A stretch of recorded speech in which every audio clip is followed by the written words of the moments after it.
पूरा बइया रे मनवा माँ गायत्री रिकॉर्डिंग स्टूडियो कंचन इब्राहिमपुर। अभी आप सुन रहे हैं धर्मेंद्र निर्मलिया को। सुन रे पवन पुरबैया जहन हमर एतै कहिया अखिया करैया इंतजार।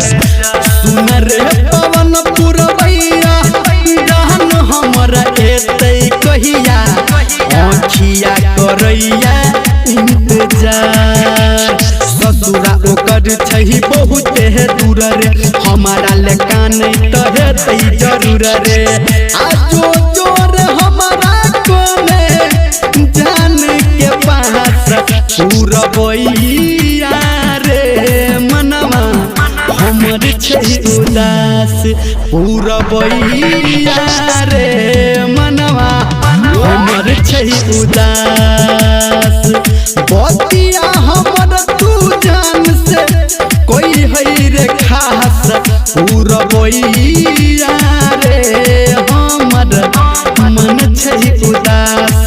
पूरा बइया रे मनवा हमर छही उदास। कंचन इब्राहिमपुर।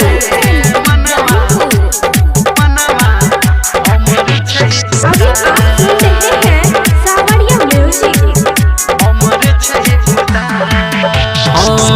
एक साल भेल जाय छै गेल कोन देश रे आ हमर त भेल जाइया पगला के भेस रे। एक साल भेल जाय छै गेल कोन देश रे आ हमर त भेल जाइया पगला के भेस रे। आ ओकर में अटकल छै रे ओकर में अटकल छै रे हमर साहस। पूरा बइया रे मनवा हमर छै उदास।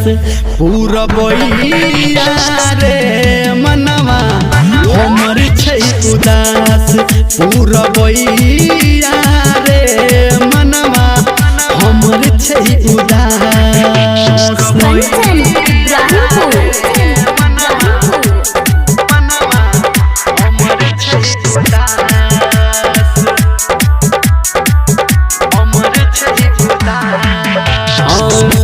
केकरा से पूछबै रे केकरा से कहबै आ हमरा लगैया अब हम नहीं रहबै।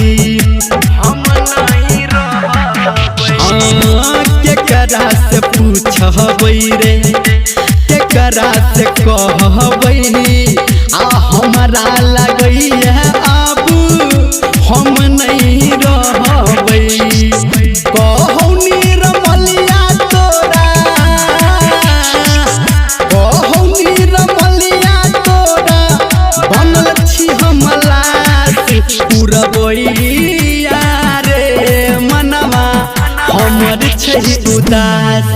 पूरा बइया रे मनवा हमर छै उदास।